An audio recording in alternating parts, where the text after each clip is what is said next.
Olá, seja bem-vindo a mais um episódio do GZM Talks, série Agronegócios. Hoje a gente mergulha no mercado que já começa o dia antes de todo mundo, o do café. Nosso convidado é Caio Alonso Fontes, sócio-diretor da Expresso & Co e um dos realizadores da Semana Internacional do Café. Nós vamos falar sobre o evento, sobre o cenário do café em 2025, a competitividade brasileira e, claro, dar aquela espiada no que 2026 já está desenhando para o setor. Então ajusta o volume, pega o seu café e vem com a gente, porque esse é importante para o Brasil e para a economia.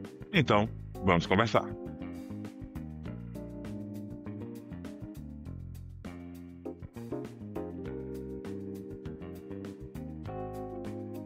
Caio, obrigado pelo seu tempo. Bem-vindo aqui ao nosso canal para falar um pouquinho dessa cultura que é tão importante para a economia brasileira, além de ser amado, né, por todos nós aqui no Brasil, que é o café. Queria ouvir de você um pouquinho. Você esteve na Semana Internacional do Café, você também atuou, né, como um dos organizadores aí do evento. Conta para gente um pouquinho como é que foi este encontro, né, do setor. Bom, Ricardo, em primeiro lugar, obrigado pelo convite de estar aqui batendo um papo com você. É, Primeiro é importante a gente contextualizar o que é a Semana Internacional do Café. É, a semana ela é muito mais do que uma feira, né? Ela é uma plataforma que a gente busca, através desses 3 dias de evento, conectar e integrar toda a cadeia para que a gente consiga falar a mesma língua e apresentar as tendências do setor desde a produção até o consumo, né. Então ali durante a semana a gente tem produtores, cooperativas, indústrias, área de pesquisa, governo e compradores internacionais. Então o objetivo é gerar negócio, potencializar o acesso a mercados e gerar conhecimento. E essa vertical de conhecimento, Ricardo, ela é muito importante. Desde a primeira edição, a gente está na 13ª edição, aconteceu esse ano. Ela tem um foco muito grande em trazer conhecimento, trazer informação para os participantes, para os agentes de mercado. Só para ter uma ideia, a gente teve cerca de 136 palestrantes nacionais e internacionais durante o evento, e é onde a gente consegue, através desse conteúdo, realmente trazer as informações, trocar ideias e conceitos e tendências do que está acontecendo ao redor do mundo, do que está sendo feito no Brasil, por ser o principal player de produção e o segundo maior consumidor do mundo. Então, a gente busca na SIC, fora essa área de exposição, toda essa conexão e essa aceleração que o evento dá para o mercado. Então, hoje a gente fala que a SIC ela é uma grande ação de promoção do café brasileiro, tanto no Brasil quanto para o mundo. Tá, você falou da contextualização do evento. Eu queria contextualizar um pouco mais, né? Você já adiantou aí que o café, no caso da nossa pauta aqui de exportações, o café é o primeiro eh, exportador, né, global. Como é que está esse momento da cafeicultura no Brasil, tanto em termos de exportação quanto em termos de consumo interno? Bom, o Brasil ele é o maior produtor de café no mundo, é o maior exportador e é o segundo maior consumidor. Então a gente, quanto posicionamento, o Brasil continua sendo esse líder, né, e essa produção que puxa, tanto a oferta quanto a demanda no mundo. Eh, a gente veio discutindo bastante na semana o viés, da sustentabilidade. Esse ano a SIC trouxe essa pauta da sustentabilidade muito forte, muito até por conta, são temas que a gente sempre discute na Semana Internacional já há muitos anos, mas esse ano veio ainda mais forte por conta de uma COP30, né. A gente antecipou a COP30, tiveram várias iniciativas dentro da semana, de uma falando o que ia ser colocado na COP, as discussões que iam estar acontecendo lá. Então, o resumo é que o Brasil é esse líder, é um líder que precisa cada vez mais se posicionar como líder, mostrar para o mundo o que a gente tem feito em relação à sustentabilidade, o que tem feito em relação à produtividade, à qualidade, né? E realmente assumir essa posição que é nossa, né? Então a gente discutiu muito isso nas lideranças, nas conversas ao longo da Semana Internacional do Café, todas essas iniciativas que precisam ser feitas para que a gente continue liderando e que leve, né, essa postura de líder para o mundo inteiro. A gente vê muitas coisas acontecendo ao redor do mundo em relação à geopolítica, a consumo, em relação a tarifas, a questões de novas regras de entrada de café, como é no bloco europeu. A gente vai falar um pouquinho aqui da UDR. Então, tudo isso está um pouco nessa mesa, né, de negócio do café brasileiro, mas o bom resultado, né, a boa notícia é que o Brasil está preparado e fez a lição de casa nesses últimos anos para realmente assumir essa posição nossa de liderança. Porque explica para a gente um pouquinho mais o que é que fez, o que é que o país fez, né? Claro, os produtores de maneira geral, que levaram a esse desempenho muito positivo com relação à produtividade, até pela posição que a gente tem como produtor e exportador também, né? Mas o que de fato, detalhando um pouco mais, né, a gente pode entender que foi fator diferencial da nossa competitividade. Maravilha. Bom, então a gente eh, assume aqui, né, que o Brasil ele é líder nas exportações e na produção. Isso aconteceu, Ricardo, por conjuntos, são fatores estruturais que existem aqui dentro do Brasil. Primeiro, eficiência agrícola e alta produtividade. A gente tem com isso, a gente ganha uma alta competitividade no mercado global. E a gente tem um fator que é a nossa estrutura de apoio ao produtor, é como eu gosto de falar. O que é essa estrutura de apoio ao produtor?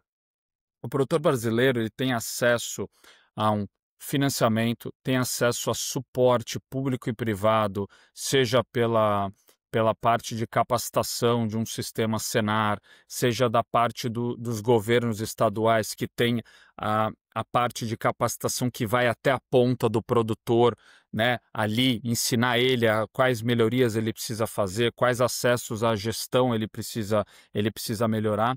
Então esse apoio ele é muito forte e você não vê um outro player global de produção tanto com essa estrutura organizada.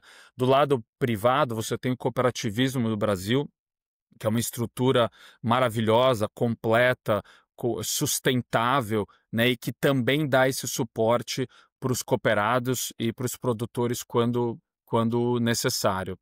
E quando a gente fala da parte de eficiência agrícola e produtividade, a gente tem a parte de tecnologia, que eu acho que a gente pode conversar aqui um pouco mais especificamente o que está acontecendo nessa área, mas ao longo de décadas o Brasil veio investindo, inovando fortemente em tecnologia. E quando eu falo tecnologia, não é só a tecnologia IA que a gente está falando agora, ou qualquer tipo, né, da tecnologia digital, mas é uma tecnologia que começa na pesquisa. A gente tem uma instituição no Brasil que completou 50 anos, a Embrapa, que é um monstro em inteligência, é um monstro em conhecimento e que ajudou a transformar não só o café, mas como outras culturas no Brasil. E tudo isso possibilitou um ganho absurdo de produtividade. Só para ter uma ideia, se a gente comparar 1997 com 2024, a área plantada de café no Brasil ela caiu mais ou menos de 2,4 milhões de hectares para 1,9 milhões de hectares, ou seja, a gente teve uma redução de 20% na área produtiva, tá?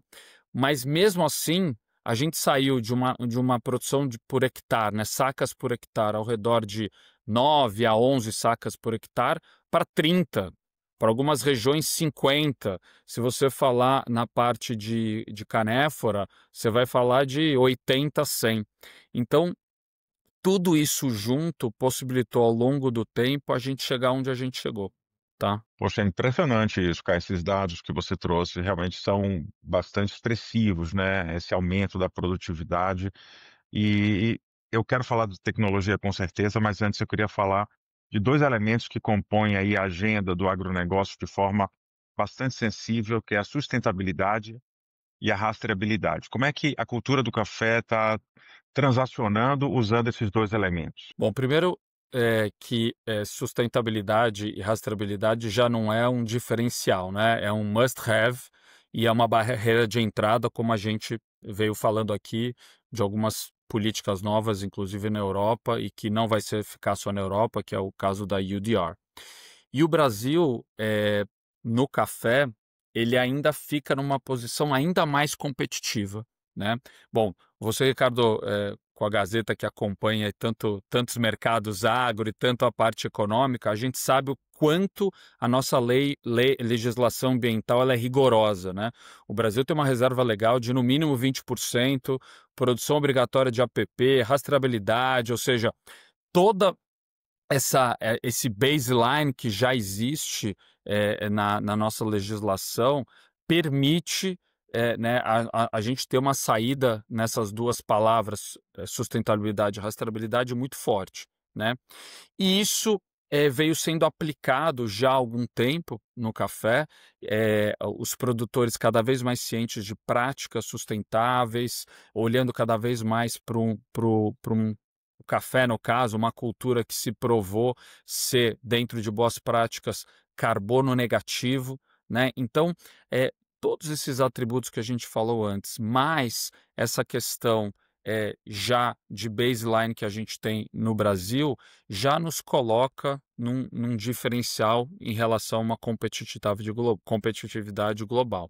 Fora isso, a gente tem todo um trabalho que já foi feito, tanto pela iniciativas públicas ou privadas, ligadas a georreferenciamento, né. A gente tem o CAR, que é um programa do governo que faz esse acompanhamento em relação a desmatamento, então a gente tem já uma estrutura muito pronta.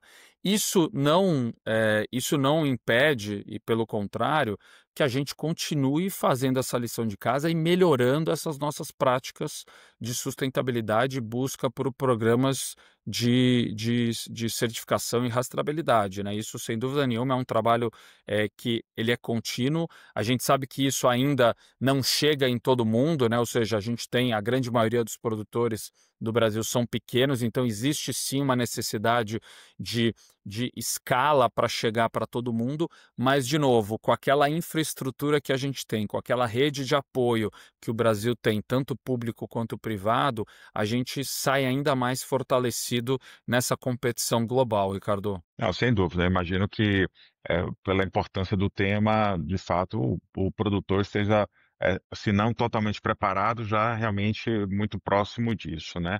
Mas falando de tecnologia agora, eu vejo que temas como agricultura de precisão é mais fácil a gente entender como ele pode ser aplicado à cultura do café. Mas inteligência artificial, por exemplo, já está incorporado na cafeicultura no Brasil? Já está incorporado, é algo que vem já acontecendo, há algum tempo. Obviamente que agora, com toda essa aceleração, que quando a inteligência artificial cai na boca, né, do senso comum, todo mundo quer saber mais e aprender mais, mas isso já está embedado. A gente gosta de dizer, Ricardo, que por trás de um grão de café, aquele grãozinho verde que a gente vê, antes de ser torrado, existe uma altíssima tecnologia embarcada ali, né, que começa até antes, que começa ali no caso, quando a gente vai falar de, novas variedades, que vai falar sobre clone. Então ali já tem uma tecnologia, e ali já sim tem tecnologia artificial, já tem, machine learning, já tem várias coisas. Mas quando você entra no prático, que você me perguntou, na questão ali do manejo, né, ali na lavoura, isso, sem dúvida nenhuma, diversas fazendas, já têm aplicado, sensor, agricultura de precisão, agricultura de drone, a parte de irrigação, eh eh, dentro do solo, irrigação por gotejamento, tudo isso controlado por uma questão, de dados, né. Hoje a gente produz uma quantidade infinita de dados e isso está sendo processado. Obviamente que isso, de novo, precisa chegar em todo mundo, então acho que é um processo, toda a agricultura vem aprendendo como usar esses dados, né, e essas informações que a gente produz, a cada segundo. E isso mostra que, quando a gente tem um dado interessante aqui, que quando uma fazenda ela é bastante tecnificada, ela, né, como você falou, aplica o máximo no manejo de tecnologia, aplica inteligência artificial, aplica redução, de combustível, controlando a velocidade do trator por satélite, ou seja, toda essa precisão, a fazenda chega a ter uma economia de quase 20% no seu custo.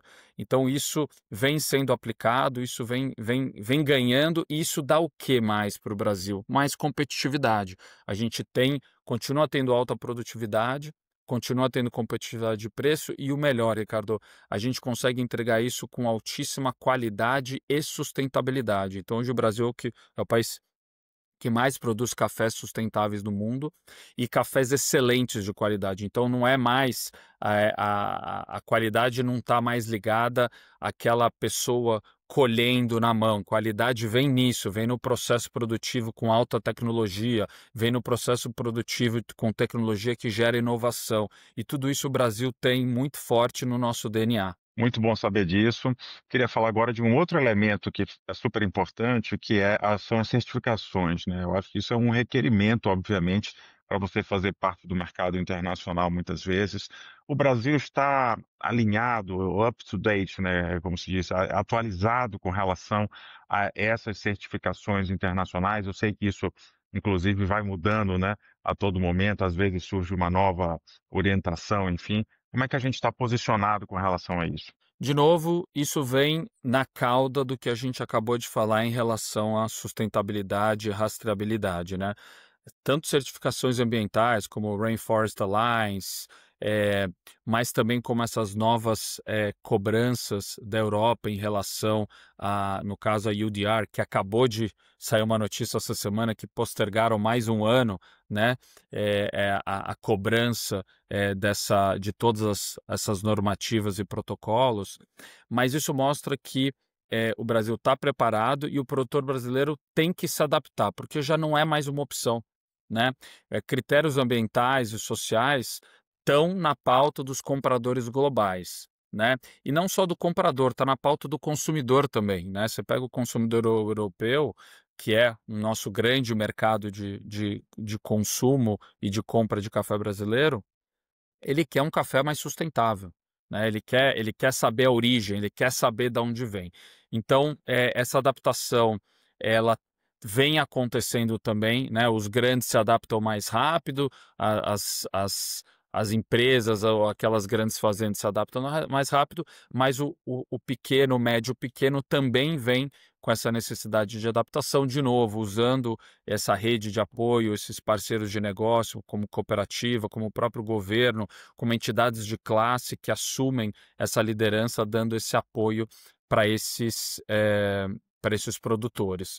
Então, acho que tem sim, o Brasil vem fazendo esse trabalho, vem utilizando de todo esse conhecimento que tem em relação ao que gera uma boa certificação, o que gera uma certificação que vai ganhar um prêmio no café quando vai ser vendido, porque isso já é uma demanda dos nossos compradores globais, tá? Mas, de novo, temos que continuar fazendo, temos que escalar isso para o máximo, o maior número de produtores, os nossos pequenos produtores são a grande maioria, né, do número de propriedades.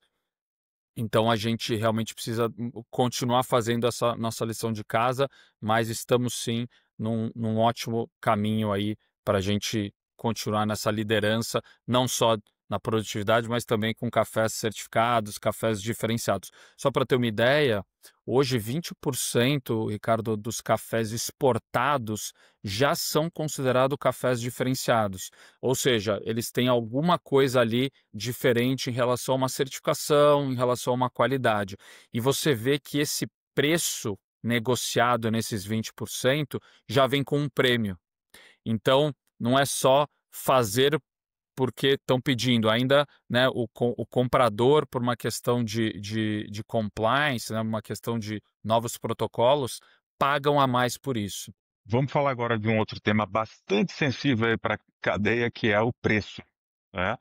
Como é que foi, na tua visão, essa dinâmica do preço em 2025 e se você já tem uma visão aí do que é que se espera para 2026? Ricardo, essa é sempre uma ótima pergunta e eu gosto de falar assim que eu não faço projeção de preço porque isso é trabalho de economista e de quem está no mercado todo dia, né? Mas o que dá para ler dos fundamentos, né? É, 2026 deve continuar sendo um ano de alta volatilidade. Por quê? Quais são os fundamentos? Estoques baixos globais, clima afetando, né, todos os países produtores. Teve uma notícia que saiu esses últimos 2 dias da chuva, né, torrencial que teve no Vietnã. Deve ter, ainda não tem estimativa certa, mas com certeza impactou alguma área produtiva ali de café. Ao mesmo tempo, nos mercados mais maduros, Europa, Estados Unidos, a gente vê uma certa demanda equilibrada, mas a gente tem novos mercados consumindo, como a Ásia, como o Sudeste Asiático, como os Emirados Árabes, sendo esse hub aí para a Ásia e também para o norte da África. Então, fora os fatores geopolíticos, né, que a gente nunca sabe o dia de amanhã em relação a esse novo normal em relação a essas tarifas, entra-tarifa, não entra-tarifa.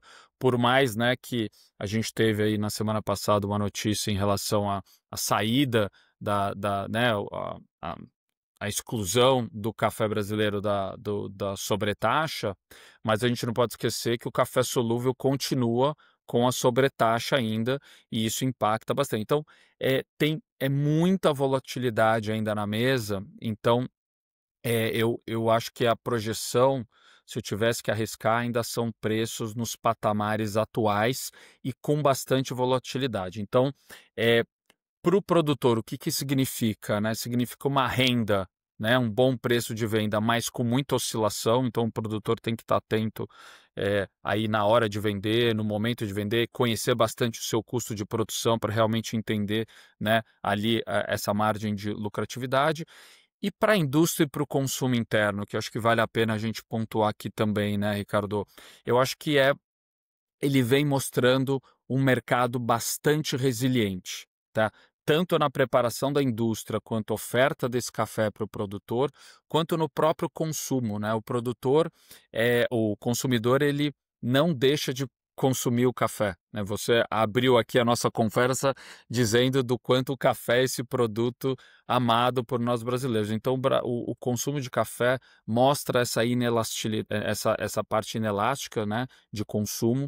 Então, a gente fica também bastante contente com a força do consumo no nosso mercado interno, né? E lembrando que a indústria, Ricardo, no Brasil é o nosso maior cliente. Ela consome 20 milhões de sacas ano. Então, é um cliente importante e continua resiliente, continua consumindo o nosso café e, melhor, consumindo cada vez mais café de melhor qualidade, café sustentável. Muito legal, Caio. Olha, eu sou um apaixonado, um desses, né, apaixonados pelo café e sinto muito orgulho até dessas informações também que você trouxe, da nossa importância nesse segmento aí, na cadeia global, inclusive, e vendo também o café ganhando mais qualidade, né, a cada dia. Eu acho que a gente realmente tem uma longa trajetória aí pela frente de evolução, mas principalmente de manutenção dessa nossa posição de grande diferencial aí no mercado internacional. Eu não quero esgotar todos os assuntos relacionados ao café com você agora, porque eu espero que a gente volte a falar muito em breve. É um mercado que é super dinâmico, tem as questões climáticas, tem as questões até tarifárias agora, como a gente viu, né, geopolíticas. Então a gente deve voltar a falar em breve. Por aqui, então, eu vou ficar com um agradecimento. Muito obrigado aí pela sua gentileza de nos atender com essas informações todas. Sucesso aí na produção e nos negócios. Obrigado, Ricardo. Eu que agradeço. E só para fazer um fechamento, eu gosto de sempre dizer que o café é um Brasil, o mercado de café é um Brasil que dá certo, né? Então a gente fica muito contente em ter esse veículo café levantando tantas bandeiras, sustentabilidade, qualidade, rentabilidade para o produtor. Então isso a gente fica bastante contente e mais uma vez obrigado. Espero que seja a primeira de muitos encontros aqui para a gente conversar sobre café. Até a próxima. Um abraço.